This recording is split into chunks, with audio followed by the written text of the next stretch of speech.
Merci. Je ne sais pas si vous l'avez remarqué, mais nous avons tous tendance à vouloir rentrer dans des cases et surtout à y ranger les autres.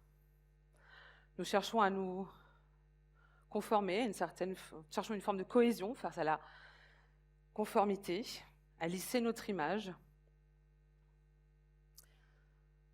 Mais que faire de ces cases? Est-ce qu'elles nous rassurent? Est-ce qu'elles nous enferment? Comment s'arrange-t-on avec ce paradoxe qui est être comme tout le monde et en même temps être soi? À l'heure de ces injonctions nouvelles, soyez vous-même. Les autres sont déjà pris. Est-ce à dire « accepte ta différence » car elle te rend unique? Et c'est vrai. Mais est-ce que cette différence, elle vous permet d'être accepté et reconnu par les autres? Je me suis longtemps demandé dans quelle case je rentrais. Je suis blanche, mon nom de famille est sénégalais et la moitié de ma famille est noire. Quand j'étais petite et que j'allais en vacances au Sénégal, chez mon grand-père à Guédiawaye, à Dakar, et que je disais à mes copains d'école où j'allais, on me disait « mais il est noir ». Oui, il l'est. Ça pose la question de l'appartenance au groupe ethnique, de l'identité, de votre place aussi dans la société. Pourtant, malgré cette particularité d'identité, je partais avec une très bonne case. Un père militaire de carrière, une mère au foyer, propriétaire de leur grande maison, et une bibliothèque en chêne massif dans le salon. Mais dans le secret de ma famille, il y avait la détestation de ma mère. Et elle n'était satisfaite que lorsqu'elle avait réussi à convaincre mon père de me corriger dès son retour du travail.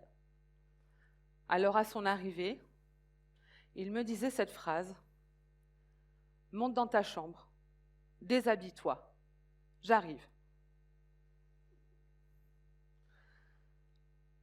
Et je devais me mettre nue, à plat ventre, et j'attendais les coups de ceinturon.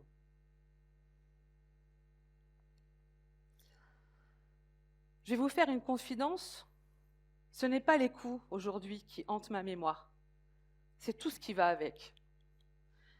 Le non-amour et sa détestation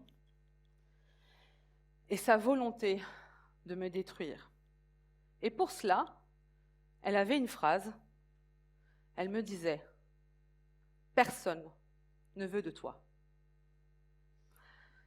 C'est difficile de grandir sans l'amour de ses parents, parce qu'il va nous manquer un truc fondamental, ça ne va pas nous donner des ailes pour l'affronter, la vie.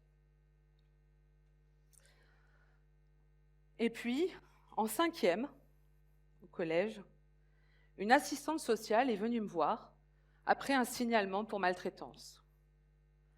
Elle a pris très au sérieux mon attitude d'ado martyrisé et ma difficulté à m'asseoir sur les boursouflures violettes de mon dos. Alors elle a été voir mes parents, elle a vu la grande maison et la bibliothèque en chêne massif dans le salon. Et ça ne rentrait pas dans la case de l'enfance maltraitée. Alors elle n'a pas fait de signalement et elle n'a pas suivi. Le problème de la maltraitance, c'est que souvent, ça vous éloigne des études. Et il y a une case qui vous attend quand on ne fait pas d'études, elle s'appelle la précarité. Remarquez, on n'y est pas tout seul dans la précarité, on y croise plein d'autres gens. Dans la précarité que moi j'ai connue, si j'avais suivi les cases de cette précarité-là, j'aurais pu finir droguée, prostituée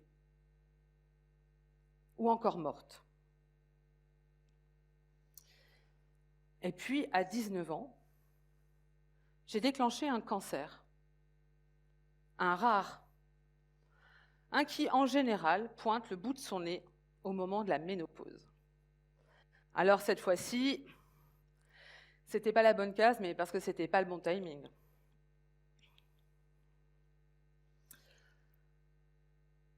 J'avais pourtant voulu faire comme tout le monde. Des études, avoir un super job, faire un prêt pour une maison, me marier, avoir des enfants et adopter un chien. Mais dans la rue, ma seule préoccupation, c'était survivre. Il y a quand même quelque chose que j'ai réussi à faire à peu près comme tout le monde, c'est 2 enfants, alors qu'on me disait que je ne pourrais jamais en faire. 2 garçons, à 15 ans d'intervalle, sur 2 rechutes de cancer, et seul. Alors ok, c'est pas tout à fait comme tout le monde, on est d'accord. Pour mon premier, Hugo, tout avait très bien commencé. Un magnifique bébé brun avec tous ses doigts, jusqu'à ce jour de mars 2005, où je suis dans le service de pédiatrie génétique, et on m'annonce que mon petit garçon de 5 ans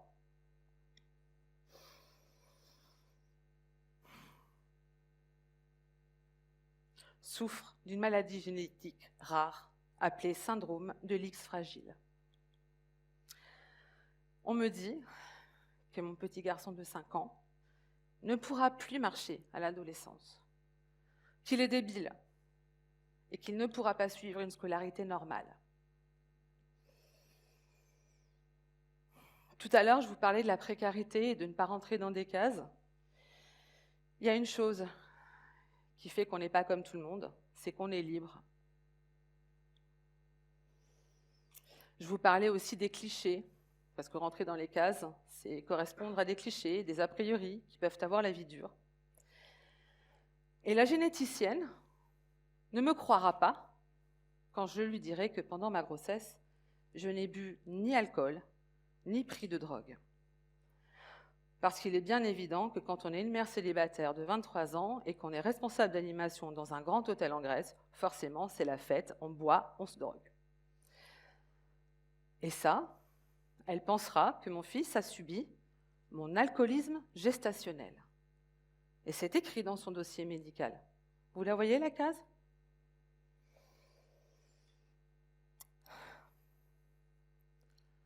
Je refuse les préconisations de la MDPH, Maison de la Personne et du Handicap. Je refuse qu'il aille en IME, Institut médico-éducatif. Et par-dessus tout, je refuse sa perte d'autonomie. Alors, j'ai choisi la liberté pour lui et pour moi. Les chemins de traverse. L'école comme tout le monde. Le sport, le beau et le merveilleux.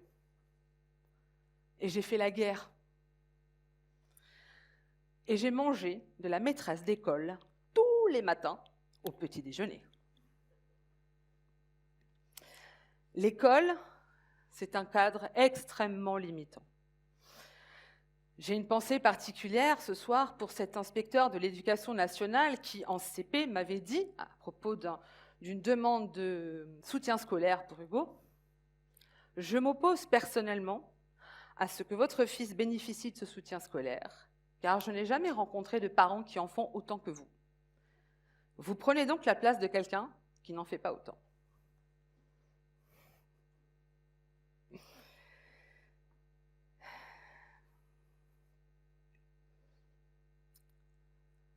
Il fallait qu'il soit valide, et pour lutter contre ça, il fallait qu'il marche 30 minutes par jour.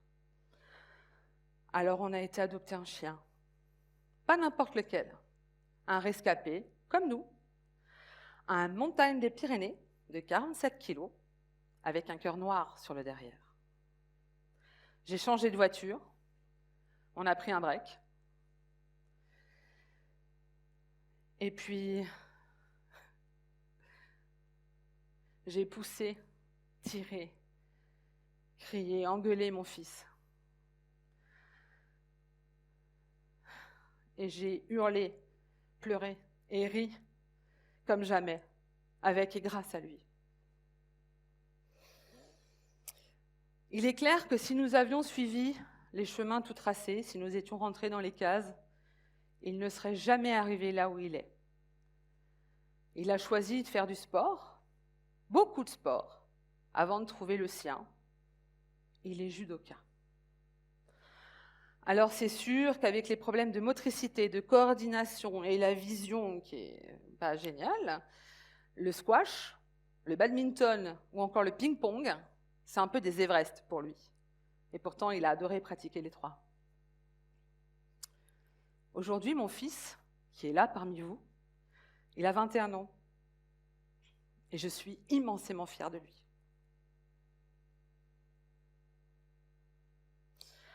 Il est valide et il a réussi son bac, tout seul, sans aucune adaptation. Alors bien sûr, j'ai appris toutes ces leçons avec lui et j'ai réécrit tous ses cours.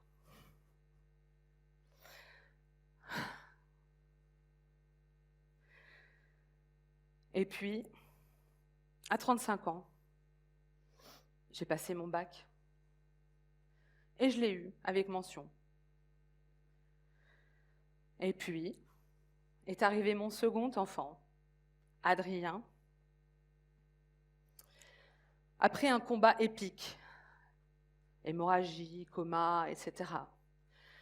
Vous vous dites sans doute que c'est pas commun tout ça, mais rassurez-vous, parce que moi je me disais pareil. Et la vie semble devenir normale, enfin presque. Adrien grandit, et on me dit, ce serait bien de faire tester son intelligence. Et puis à chaque fois qu'on m'en parle, je pleure. Je pleure, vous comprenez, à cause de la case. Je mets 2 ans avant d'aller chez une neuropsy pour le faire tester. Bilan, Adrien est HPI, haut potentiel intellectuel. Alors voilà, il est différent. Ça recommence.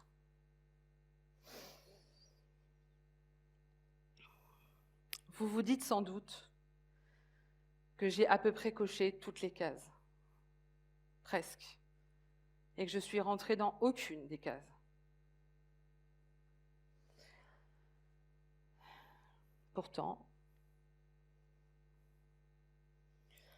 j'ai connu la maltraitance, la violence, les abus de toutes sortes. La maladie, le handicap, l'absence de diplôme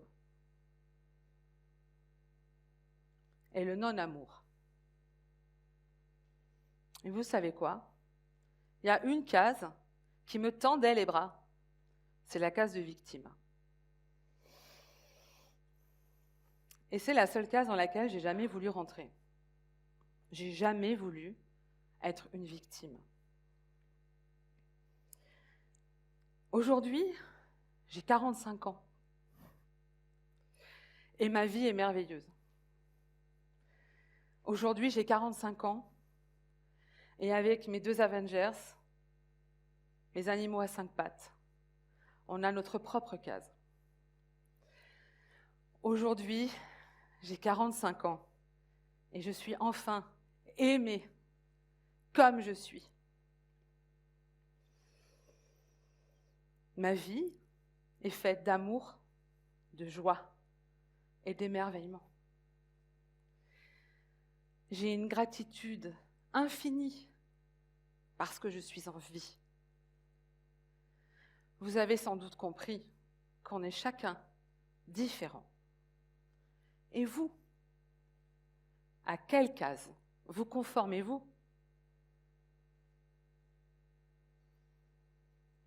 Merci.